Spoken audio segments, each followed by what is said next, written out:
The first step towards achieving your dreams is having the right coach. Get the best education with forensic classes by Diksha and make your net forensic exam dreams come true. Download the app now. Before starting today's class, a quick reminder that we have an application. Application की link आपको description में मिल जाएगी, वहां से आप इसे download कर सकते हैं. आप प्ले स्टोर से भी इसे डाउनलोड कर सकते हैं, ऐप स्टोर से भी इसे डाउनलोड कर सकते हैं. जैसे आप एप्लीकेशन डाउनलोड करेंगे, आपको लॉगिन करना होगा. लॉगिन करने के बाद आप स्टोर पर क्लिक कर सकते हैं. स्टोर में आपको कोर्स लिस्ट मिलेगी. इस कोर्स लिस्ट में से आप अपना डिजायर्ड कोर्स सेलेक्ट कर सकते हैं, एनरोल कर सकते हैं. फॉर एग्जाम्पल, अगर मैं फोरेंसिक साइंस नेट की प्रिपरेशन कर रही हूँ तो मैं फोरेंसिक साइंस नेट का कोर्स सेलेक्ट करूंगी. अगर मैं क्रिमिनोलॉजी की प्रिपरेशन कर रही हूँ तो मैं यूजीसी नेट क्रिमिनोलॉजी का कोर्स सेलेक्ट करूंगी. अगर मैं मास्टर्स की प्रिपरेशन कर रही हूँ, मुझे सेमेस्टर क्लासेस चाहिए तो मैं सेमेस्टर क्लासेस का कोर्स चूज करूंगी. फॉर एग्जाम्पल, अगर मैं यूजीसी नेट फोरेंसिक साइंस की प्रिपरेशन कर रही हूँ तो मैं फोरेंसिक साइंस का कोर्स चूज करूंगी. अगर मैं क्रिमिनोलॉजी की प्रिपरेशन कर रही हूँ तो मैं क्रिमिनोलॉजी का कोर्स चूज करूंगी. इसके अलावा सेमेस्टर क्लासेस भी अवेलेबल है. इन फोरेंसिक के फील्ड में जितने भी entrance examination, BSc entrance examination, MSc entrance examination के कोर्सेज भी अवेलेबल है. इसके अलावा साइंटिफिक ऑफिसर, साइंटिफिक असिस्टेंट के कोर्सेज भी अवेलेबल है. तो आप अगर किसी भी एंट्रेंस एग्जामिनेशन, किसी भी कॉम्पिटेटिव एग्जामिनेशन की प्रिपरेशन कर रहे हैं फोरेंसिक साइंस या क्रिमिनोलॉजी के फील्ड से, तो वो सारी की सारी क्लासेस आपको सिर्फ और सिर्फ मिलेंगी हमारे एप्लीकेशन पे. तो हमारा एप्लीकेशन डाउनलोड कर सकते हैं. Forget to download our application and start your preparation with us. So basically we have two types of courses in our application, video lecture course and study material course. So video lecture course में आपको सारी की सारी चीजें मिलती हैं. Video lectures, PDF, study material, mock test, previous year question paper, everything. Study material course में आपको सिर्फ और सिर्फ study material, previous year question papers और मॉक टेस्ट मिलते हैं. वीडियो लेक्चर्स उसमें इंक्लूडेड नहीं होते हैं. So that's the basic difference between video lecture course and study material course. So it's clear now. You can join these classes according to your preparation and start preparing with us. तो जो 4 documents होते हैं वो कौन से documents होते हैं, introduction क्या है, डेफिनेशन क्या है, और उसका इंट्रो हम इस स्लाइड के थ्रू देखेंगे. The 4 documents and the torn documents are very important in some cases. कुछ केसेस ऐसे होते हैं जिनमें आपके जो ये ट्रॉन एंड चार्ट डॉक्यूमेंट्स दोनों ही बहुत ज़्यादा इंपॉर्टेंट होते हैं. कुछ ऐसे केसेस होते हैं स्पेशली जैसे कि सुसाइड का केस हो गया, या कोई सेंसिटिव डॉक्यूमेंट किसी पर्सन ने मरने से पहले लिखा हुआ है और उसे बाद में अगर जला दिया गया, तब ये केस के लिए इम्पॉर्टेंट हो जाते हैं. कुछ इम्पॉर्टेंट क्लूज उसमें होते हैं, कुछ इम्पॉर्टेंट इन्फॉर्मेशन केस से रिलेटेड, या फिर फ्यूचर में कुछ होने वाला है जैसे कि किसी का मर्डर, किसी की डेथ. अगर ये सारा कुछ अगर उस डॉक्यूमेंट में या उस लेटर में लिखा हुआ है और उस लेटर को सेफ्टी पर्पसेस के लिए जला दिया जाता है, तो केसेस को सॉल्व करने के लिए, केस क्रैक करने के लिए ये जो 4 डॉक्यूमेंट्स होते हैं वो बहुत ज़्यादा इंपॉर्टेंट रोल प्ले करते हैं. Many times there are cases of 4 documents. ऐसा नहीं है कि 4 डॉक्यूमेंट्स की जो कंडीशन है वो कभी कभी आती है. मैक्सिमम टाइम अगर आप देखें, कुछ ऐसे सेंसिटिव केस होते हैं जिसमें आपको 4 डॉक्यूमेंट्स मिलते हैं. These cases have been reported in which the act of arson was done. तो ये ऐसे केसेस कब रिपोर्ट किए जाते हैं, जब आर्सन के केस अगर रिपोर्ट किए गए. आर्सन मीन्स फायर के केसेस. जब फायर के केसेस रिपोर्ट किए जाते हैं तो उनमें जो डॉक्यूमेंट्स इन्वॉल्व होते हैं वो जल गए होते हैं और फिर उनका एग्जामिनेशन 4 डॉक्यूमेंट एग्जामिनेशन के अंदर पे होता है.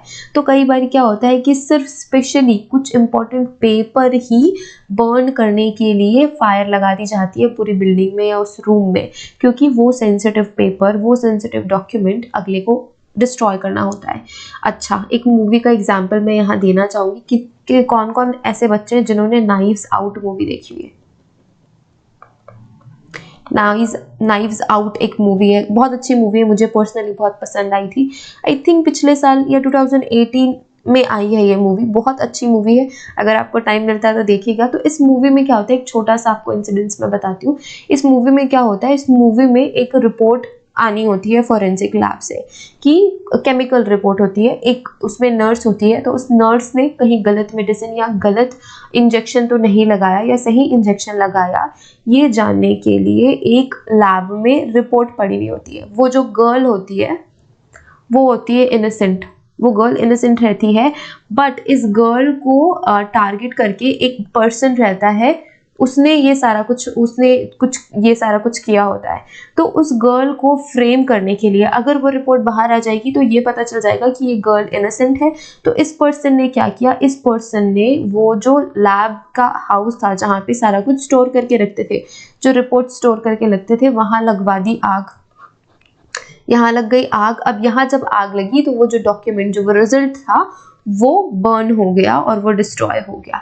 तो मैक्सिमम केसेस में क्या होता है, मैक्सिमम केसेस में क्या होता है, अब मैं मूवी, अगर आप मूवी देखने का प्लान कर रहे हैं तो वो थोड़ा सा मैं कोशिश कर रही हूँ कि मैं स्पॉयलर्स ना दूँ, अच्छी मूवी है तो स्पॉयलर्स कोशिश किया मैंने कि मैं स्पॉयलर ना दूं, बट स्टिल एक सीन मुझे याद आ गया चार डॉक्यूमेंट से रिलेटेड। उस रिपोर्ट को डिस्ट्रॉय करने के लिए सीधे सीधे जाके अगर आप डिस्ट्रॉय नहीं कर सकते उस रिपोर्ट को, तो उन्होंने क्या करा, आर्सन का केस करवा दिया, आग लगवा दी। अब आग लग गई तो उसमें बहुत सारे डॉक्यूमेंट्स जल गए और उस पर्सन ने सोचा कि वो रिपोर्ट भी जल गई, अब वो बच जाएगा। तो ऐसे ही कुछ इंपॉर्टेंट डॉक्यूमेंट्स को डिस्ट्रॉय करने के लिए आर्सन के केसेस भी देखने को मिलते हैं कि अगर कोई रूम है या कोई पर्टिकुलर एरिया है घर का और वहाँ पे कोई सेंसिटिव डॉक्यूमेंट्स रखे हैं, अगर आपको प्रॉपर्टी के पेपर्स जलाने हैं बाद में ये क्लेम करने के लिए कि मुझे नहीं पता या मेरा शेयर भी है जबकि आपका शेयर ना हो, तो उन सेंसिटिव पेपर्स को जलाने के लिए आर्सन का उपयोग किया जाता है, फायर लगा दी जाती है और इस फायर की वजह से ही जब डॉक्यूमेंट जल जाते हैं तब हम उन्हें कहते हैं चार डॉक्यूमेंट्स, और ये डॉक्यूमेंट्स फिर हो जाते हैं इम्पॉर्टेंट। तो आपको इसमें यही ही पढ़ना है कि चार्ज डॉक्यूमेंट्स जो है उनका एग्जामिनेशन आपको कैसा करना है। The culprit usually find an easy way to destroy the evidences. Yes, जो culprit होता है उसको easy way चाहिए destroy करने के लिए evidences को from the document and burn them. तो document को destroy करने का, document को ख़त्म करने का सबसे easy way होता है कि उसे जला दो।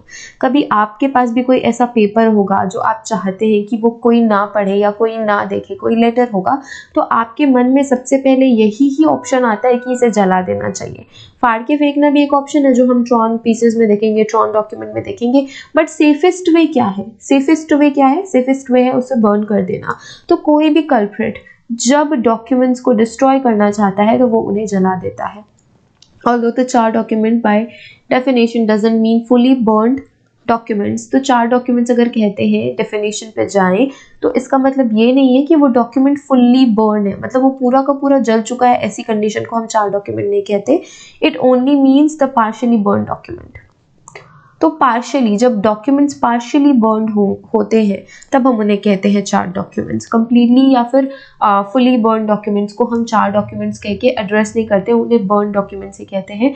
बट वो डॉक्यूमेंट्स जो पार्शियली बर्न हैं तब हम उन्हें कहते हैं चार डॉक्यूमेंट्स। ठीक है, The document which are burned partially in the act of burning are charred documents. ये definition clear हो गई, सिंपल सी सीधी सी है।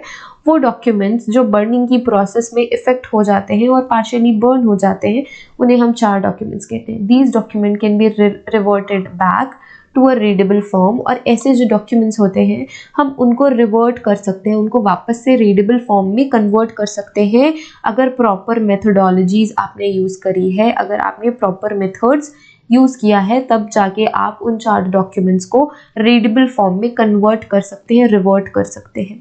ठीक है, तो चार डॉक्यूमेंट का इंट्रो समझ में आ गया होगा।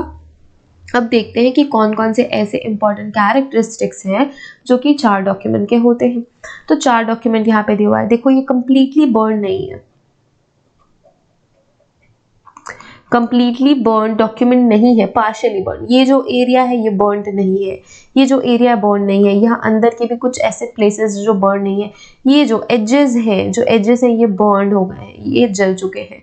तो ये ओवरऑल इसे हम कहते हैं चार डॉक्यूमेंट। ये जो डॉक्यूमेंट की कंडीशन है ये है चार डॉक्यूमेंट्स। ठीक है, the document become black due to heat. अब कैरेक्टरिस्टिक है तो कैरेक्टरिस्टिक यही होता है कि हीट की वजह से जो डॉक्यूमेंट है वो ब्लैक हो जाता है, और जो पार्शियली बर्न, ये एरिया तो बर्न है पर जो एरिया बर्न नहीं है देखो वो कैसे येलोइश हो चुका है, येलोइश ब्राउन हो चुका है, तो ये हीट की वजह से ही होता है। तो जो डॉक्यूमेंट है या तो ब्लैक हो जाते हैं हीट की वजह से या तो ब्राउनिश कलर के हो जाते हैं हीट की वजह से। The edges of the document become curled. जो edges होते हैं वो curled हो जाते हैं, वो मुड़ से जाते हैं। यहाँ पे देखो edges, यहाँ पे ये जो पिक्चर लगी हुई है, जो पिक्चर बनी हुई है, ये जो edges हैं, ये जो edges हैं हल्के हल्के से curled हो चुके हैं, मुड़ गए हैं। जैसे नॉर्मल फॉर्म में रहती है डॉक्यूमेंट के एजेस वैसे नहीं होते। तो हीट की वजह से क्या होगा, ब्लैक हो जाएंगे, हीट की वजह से डॉक्यूमेंट का एजेस क्या हो जाएगा, कर्ल हो जाएगा, और जो डॉक्यूमेंट है वो फ्रेजाइल हो जाएगा। अब अगर आप उसे थोड़ी सी हवा भी दे देंगे तो वो टूट के बिल्कुल बिखर जाएगा। तो इतना फ्रेजाइल वो डॉक्यूमेंट हीट की वजह से हो चुका होता है।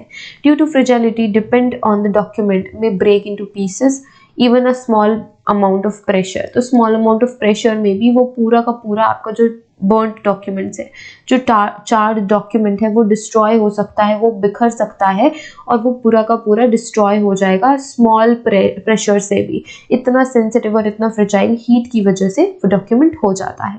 The charred document always has a point its burning period at which the written material is clearly seen. At the time, the photograph of the document must be taken if possible. तो होता क्या है, जो चार documents हैं उसमें एक हमेशा एक पॉइंट होता है जहाँ से बर्निंग शुरू होती है।